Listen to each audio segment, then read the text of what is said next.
What's going on, everybody? Kyle here from SOFTWASH TV. Hope you guys are having a great day. If you were out there washing, I hope you guys killed it. Hope you guys had a profitable day like myself. Had 3 jobs today. They were all easy and they were all high paying, which was nice. But I wanted to jump on here and I wanted to talk to you guys about SOFTWASH TV Pro. If you haven't checked it out yet, you guys are failing yourself. Click the link in the description or click the link in the comment section. I'll post a link to SOFTWASH TV Pro. It's the best bang for the buck in the industry whenever it comes to training and resources. So if you want to learn how to soft wash, you like the stuff you're seeing from my channel, you want to partake in it yourself, or maybe you're failing in your company to gain serious traction, check it out. There's resources in there that will help you grow, that will help you gain or get leads for your business and make more money. So the one resource I want to talk to about today that I was thinking about whenever I was driving home is terms and conditions. We have a terms and conditions document in SOFTWASH TV Pro that you could immediately implement into your company.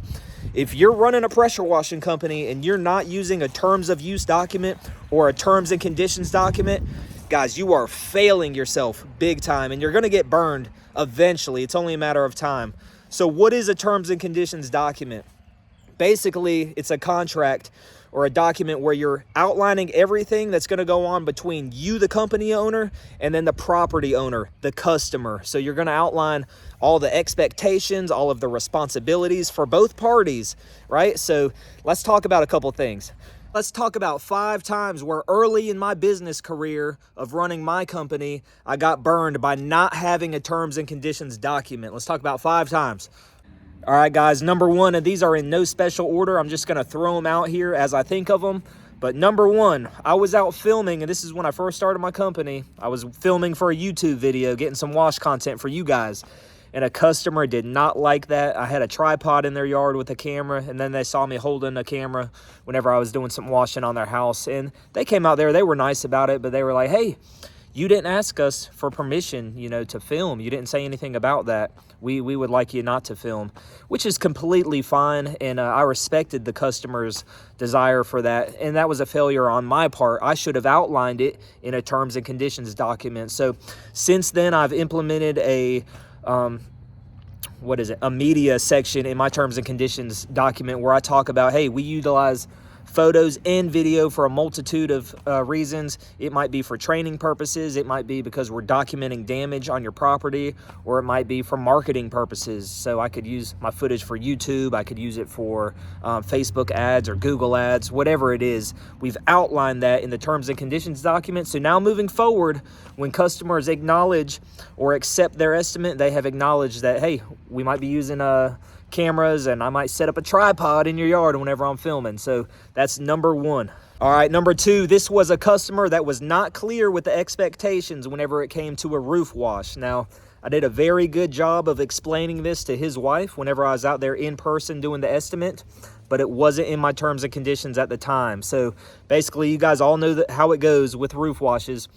I explained that, hey, all of these black streaks, they're going to come off the same day, but some of these areas where you have moss, it's going to be cotton white. It's going to be neutralized, and over the next few weeks, it's going to flake off, and with Mother Nature, it's going to disappear over the next few weeks. Well, this guy wasn't happy with that the day I came out there and finished the job, and I couldn't be like, hey, look at your terms and conditions you accepted, because I didn't have it in there. So lesson number 2, where I got burned,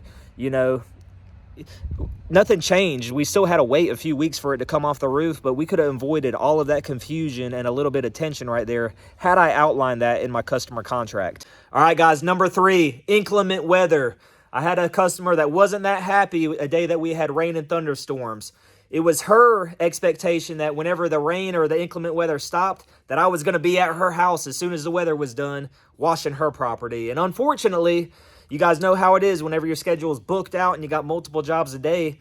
Sometimes you might not be at that customer's house as soon as the weather stops. You're out washing other people's property in a different area or something like that, but you're going to make every effort that you can to get to them as soon as possible. So I outline that now in my terms and conditions document that, hey, inclement weather can happen, and we're going to make every effort possible to get out to you whenever we can, as soon as possible. But you want to cover yourself and protect your company, and at least address something like that in your terms and conditions document, because it sounds petty, but people have expectations. And if you don't make yourself clear as the business owner, you know, there's going to be confusion. So avoid all confusion and address that in your document.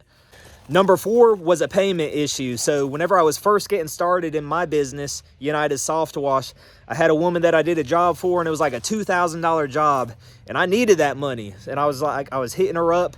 I sent her the invoice, didn't hear nothing from her, called her once or twice, didn't hear nothing from her. She ended up paying like a week later when she got paid. But the issue was I didn't make myself clear from the get-go that with residential work, we expect payment same day as service.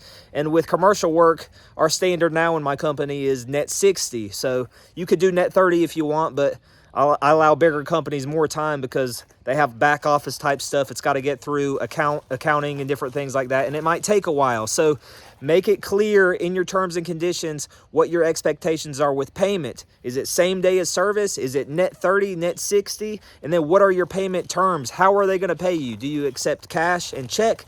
Do you accept credit and debit card? Do you not use, American Express? Outline those things in your terms and conditions.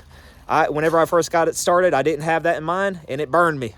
All right, guys, number 5, and this is one of those nightmare jobs that I remember like it was yesterday. If you got one of those jobs that was such a pain in the ass that you still remember it from years ago, hit that thumbs up button for me. Let me know that y'all feel my pain on this one. But this was one of those jobs where I go out there and there was so much stuff all over the front porch, all over the back porch. I'm doing a deck wash on the back of this house. There's furniture, there's kids' toys, there's a dog gate on the back porch. There's dog bowls, there's pottery, there's all types of decorations, wind chimes, you name it, this property had it. And it's my expectation for customers that all of that stuff be moved off of the property before I get there. And now I outline it in my terms and conditions, what their responsibilities are. And I nitpick too. Have you ever been pulling your hose around a property and you go into the backyard and there's dog shit everywhere? I don't play that. So I outline it in my terms and conditions. It's my expectation. I expect you as the customer to pick up all of that dog crap before I pull my hose around your house and I'm washing your property, because it's a sanitation issue, and it's a safety issue, especially if you have employees out there. You're going to be dragging hose around and it's going to get dog shit all over them. So protect yourself. Lay out the expectations of what you expect the customer to do prior to your arrival. If you want them to move doormats, move their cars away from the property, move small furniture and stuff like that, outline all of that stuff. Protect yourself, because you're going to get into a situation where it needs to be moved and they're going to be like, I thought that was your job. Nah, player, it ain't my job. If I am doing it, I'm going to prorate it and you're going to pay for it. So that's it, guys. 5 times right there where I got burned because my terms and conditions document wasn't up to snuff.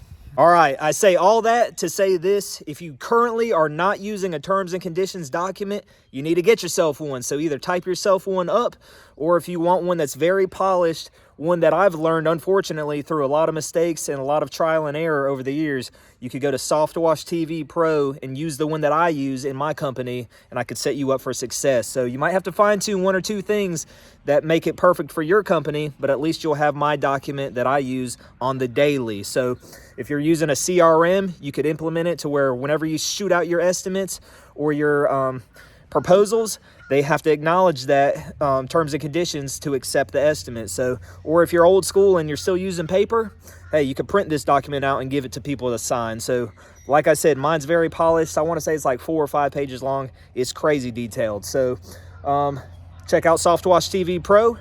I got some work to do on the truck over here. I'll show you what I got.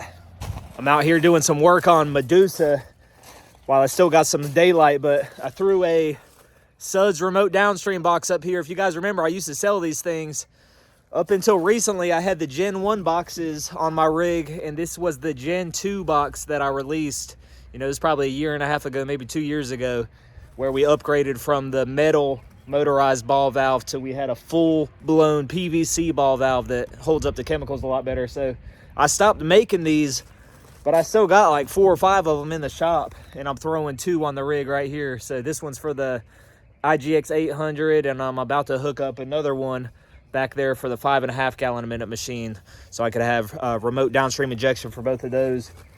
And on the opposite side of this fuel tank, I'm going to remove that red poly tank I'm probably going to pull this aluminum tank I just put on the rig and put a bigger one right here, because I'm about to put a burner in the center of the truck. I'm going to put a vertical hot box, like a Pressure Pro hot box on this, because I didn't go into detail, but I landed a big commercial contract with 7 locations. We're going to be washing them multiple times a year, and over the next 3 years, with new constructions of this business all over the Southeast, we're getting put onto 70 locations. So got to get ready, got to have a burner on this. I'm probably going to throw a burner on the other rig that we just got, Rufio. I laid space out for a burner, so I'll throw a hot box on that one as well.